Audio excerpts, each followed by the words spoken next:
লিখন লিখবে তুমি যথেষ্ট আছো। মনসা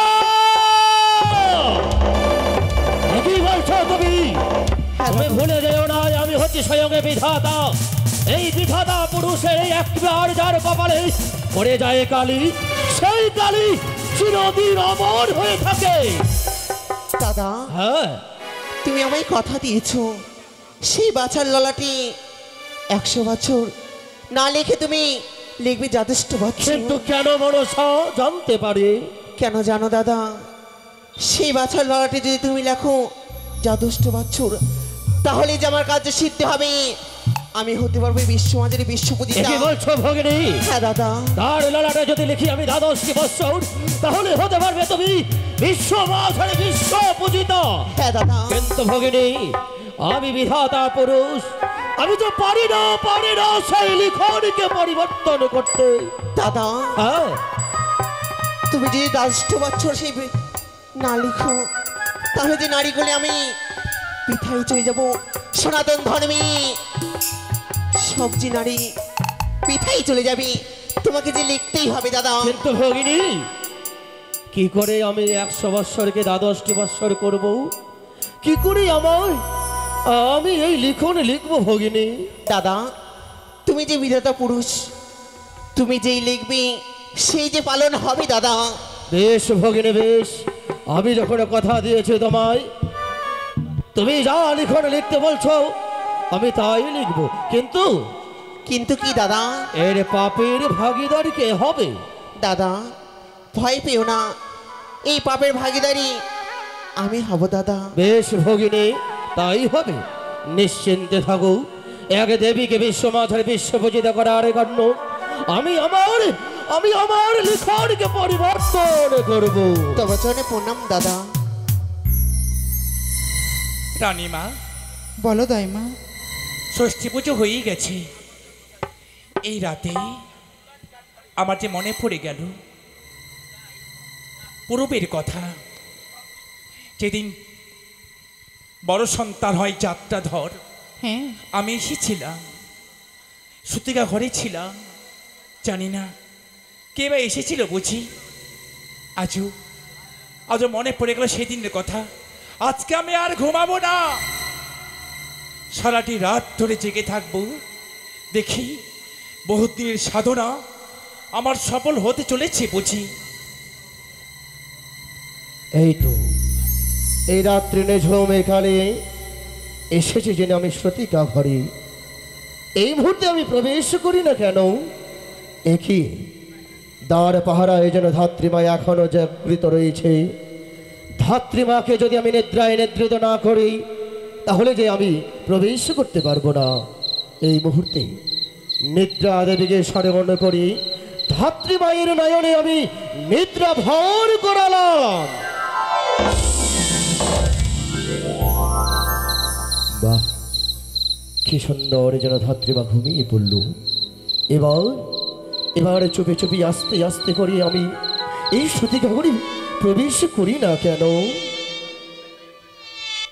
কি সুন্দর রানীমা সনেকাও যেন ঘুমিয়ে রয়েছে, আর এই নবজাত শিশু সন্তান মায়ের কোলে বসে সেও যেন ঘুমিয়ে পড়েছে। আর আমি এসেছি তার ভাগ্যের লিখন লিখতে। কি করে আমি এই লিখনে লিখব? কারণ এই লিখনে লিখতে গিয়ে যে আমার অন্তর কেঁপে ওঠে। কি করে তার আয়ুকে আমি কমিয়ে দিই?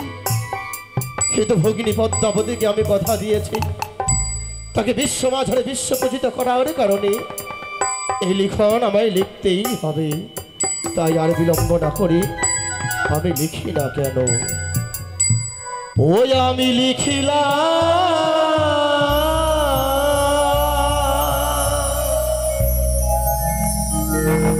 বালার ললাটে লিখা বিধি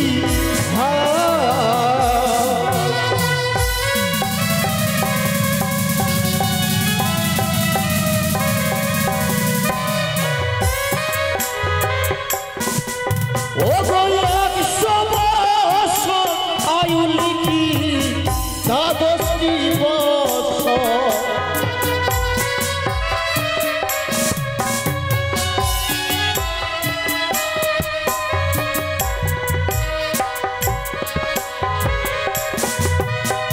পঞ্চম বৎসরে বালা বিদ্যা লাভ করিবে আমি।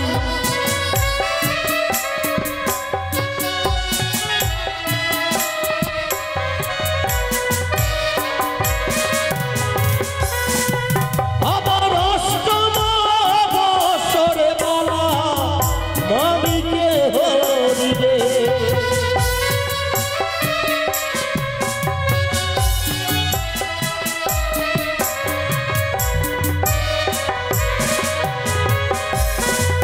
আবার 11 বছর দিনে বিবাহ হইবে আমি।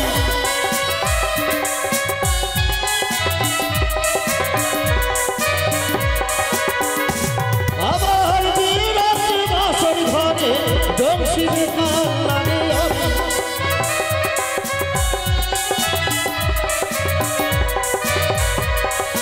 ও আমি লিখিলাম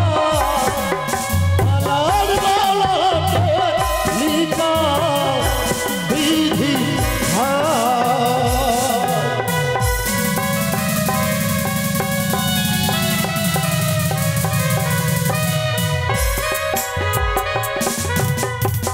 এই তো লেখা জানি আমার সমাপ্ত হয়েছে। আর বিলম্ব না করে এই মুহূর্তে এই শ্রুতিকা ঘর আমি পরিত্যাগ করে চলে যাব বৈকুণ্ঠ ধামে। দাঁড়াও, কে তুমি? আমি হ্যাঁ, আমি হচ্ছে বিধাতা। বিধাতা? হ্যাঁ, কোন বিধাতা? আমি স্বর্গের বিধাতা পুরুষ ধাত্রীমা। পুরুষ হয়ে নারীর ঘরে কেন?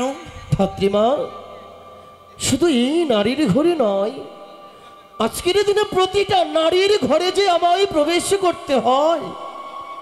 হ্যাঁ ধাত্রীমা, আমি সেই বিধাতা পুরুষ, যে বিধাতা পুরুষ আজকের দিনে নবজাত শিশুর ললাটে ভাগ্যের লিখন লিখতে এসেছি আমি। বেস্তিত, হ্যাঁ, আজকে ভাগ্য লিখন লিখিবারে এসেছো এই সতিকা ঘরে? এসেছি ধাত্রীমা। তবু চোন আমার শতকোটি প্রণাম রইল বিধি। আয়ুষ্মতি ভব ধাত্রীমা। বিধাতা বলুন। আমি যে ছোট জাত, নিচু কোলে জন্ম আমার, বলো বিধি ওই বাছার ললাটে কি লিখনে লিখিলে গো? না না ধাত্রীমা, না, তুমি তুমি এই কথাই আমার কাছে জানতে চেও না। বিধাতা, হ্যাঁ ধাত্রীমা, আমি যে মা সন্তানকে গর্ভে ধারণ না করলো, আমি যে একদিনের জন্য মা হয়েছি, এই মা কখনো জানতে পারে না ওই বাছার ললাটে কি লিখনে লিখিলে তুমি। ধাত্রীমা, জানতে পারি, কিন্তু আমি দেবতা, তুমি মানুষ, তাই দেবতা হয়ে কি করি এই গোপন কথা মানুষের সামনে আমি প্রকাশ করি ধাত্রীমা। বিধাতা, আমি যে পারবো না ধাত্রীমা, পারবো না, তুমি আমার দ্বার ছেড়ে দাও। না, না, না, না। বিধাতা, ধাত্রীমা, করজনে বিরতি করি, এ হতবাগির কথা শ্রবণে করি না ধাত্রীমা, না, একবার প্রকাশ করে দাও না বিধি। তুমি আমায় ক্ষমা করে ধাত্রীমা, এই কথাই আমি তোমায় বলতে পারবো না। ও দাদা,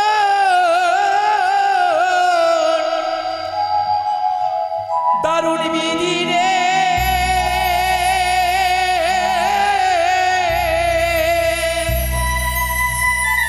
ধাত্রীমা, ও গো কিলি করলি কিলে বাঁচার ললাটে, ধাত্রীমা,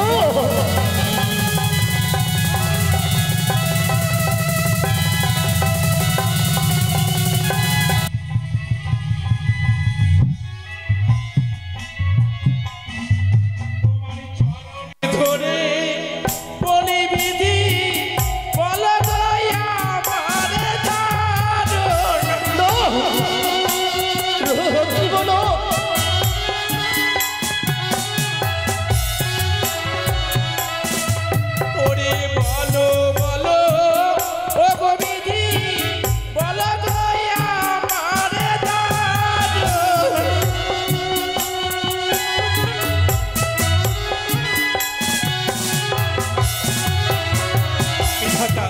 ধাত্রীমা, আমি ছোট যা, নিচু কুলে জন্ম হয়েছে আমার।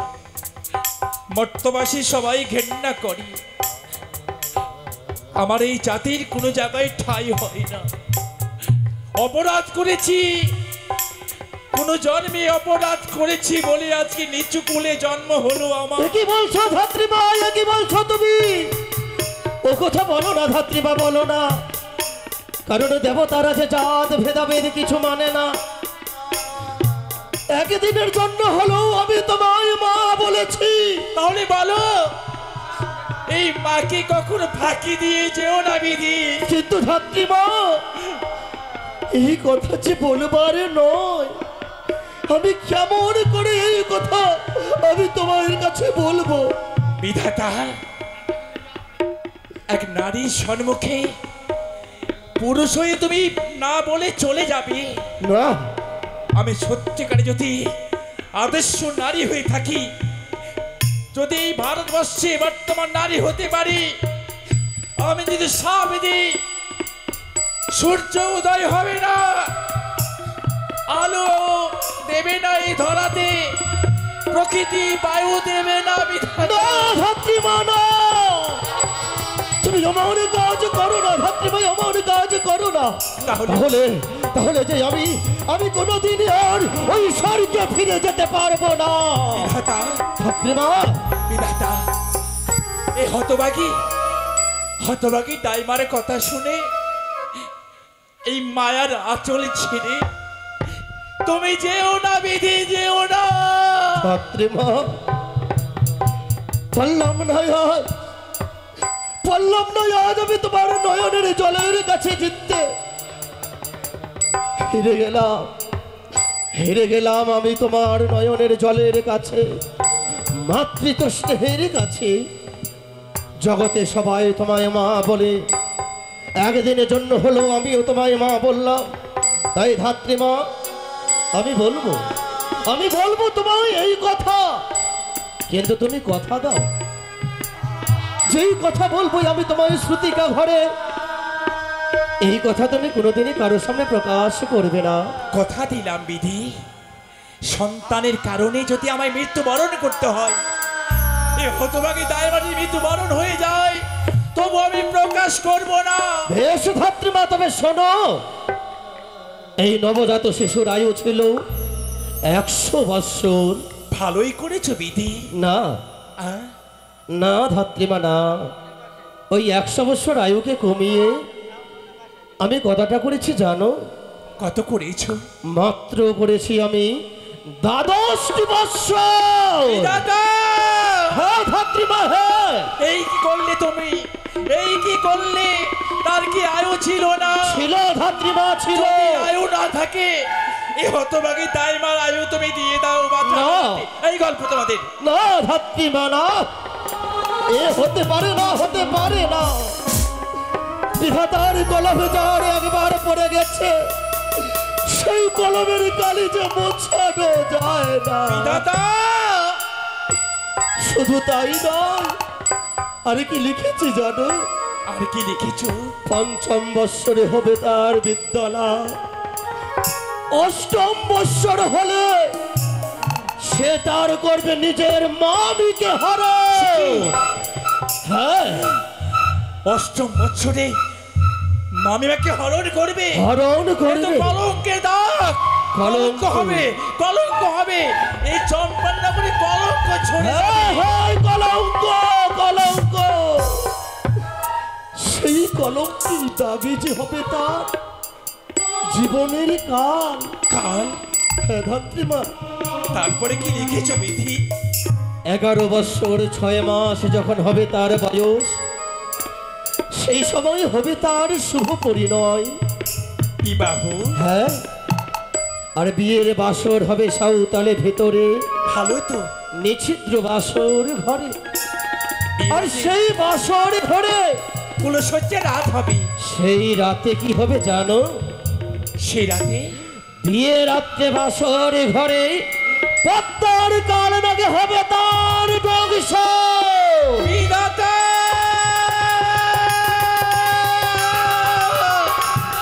না বিধি, হতে পারে না, এটাই হবে হতে ধাত্রীমা, পারে না। এটাই বাস্তবে পরিণত হবে।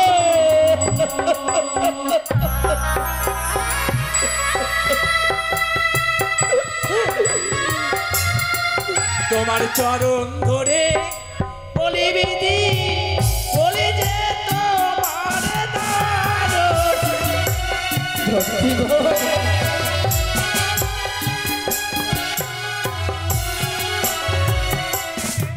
ও গইয়েরি কোনি মিশে তুমি অতলি করে দাও দারুণ। এই যে হতে পারে না ধাত্রীমা। বিধি হায়, বিধি হায়, বিধি হায়।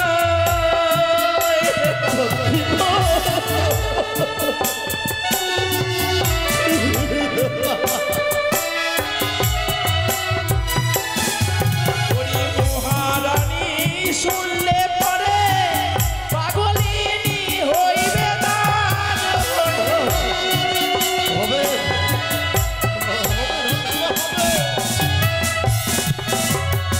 বিধাতা, ধাত্রীমা, রাজ্যে রাজমাতা সনকা সনকা এক এক করে 6 বেটাকে হারিয়েছে, হারিয়েছে। আবার বিয়ে রাত্রে এই খোকন সোনাকে হারিয়ে ফেলবে। হ্যাঁ ধাত্রীমা, হ্যাঁ, কি করে সহ্য করবে মহারানী? তাকে যে সইতেই হবে। না, সে যে মা, শত দুঃখ কষ্ট যন্ত্রণা হলো তাকে যে সইতে হবে। বিধাতা, ধাত্রীমা, তার উপায় কি হবে? উপায়, হ্যাঁ, উপায় রয়েছে ধাত্রীমা, রয়েছে। একটাই উপায়, এই সন্তানকে কোনোদিন বিবাহ দেওয়া যাবে না। বিধাতা, একদিকে কলঙ্ক হবে, এই কলঙ্কিনী ডালা কি করে মাথায় বইবে? সেই কলঙ্কের ডালাই হবে যে তার জীবনের কাল। কিন্তু যদি বিয়ে হয়ে যায়, তার উপায় কি রয়েছে বিধি? রয়েছে। যদি তার রমণী হয় সতী সাবিত্রীর মতো, সেই পারবে তার প্রাণপতিকে আবার ফিরিয়ে আনতে। বিধি, হ্যাঁ ধাত্রীমা, সতী নারী এলে তার প্রাণপতিকে ফিরিয়ে আনতে পারবে। আনতে পারবে ধাত্রীমা। বেশ বিধি, ওই দেখো পূর্ব আকাশে বুঝি ভানুদয় হচ্ছে। সত্যি আমি বলেছি। দ্বার ছেড়ে দিলাম। বেশ, সকলে জেগে যাবে কিছুক্ষণে পরে। কোকিল গুঞ্জন করে উঠিল ভাসিক, হয়তো মধ্যের মানবেরা সবাই জাগে। আর আমি বিলম্ব করব না, আমি চলে গেলাম ধাত্রীমা, চলে গেলাম। কিন্তু মনে রেখো, কিন্তু যাবার সময় মনে করে দিয়ে যায়, যেই কথা বললাম তোমায় সুতিকা ঘরে, এই কথা তুমি কোনোদিন কারো সামনে প্রকাশ করবে না। আর যদি কোনোদিন প্রকাশ করো, তাহলে প্রকাশ করার সঙ্গে সঙ্গে তুমি নিজেই শিলায় পরিণত হবে। বিধাতা, এই কি বিধি লিখন? আমি শিলা হয়ে যাব। এ হতভাগী তাই মা শিলা হয়ে যাবে। যদি শিলা হয়ে যায়, কে উদ্ধার করবে আমায়? অহল্যা শিলা হয়েছিল তাই রাম উদ্ধার করেছিল, আমায় কে উদ্ধার করবে? না না না, এই কথা গোপনে রাখবো আমি, কোনোদিন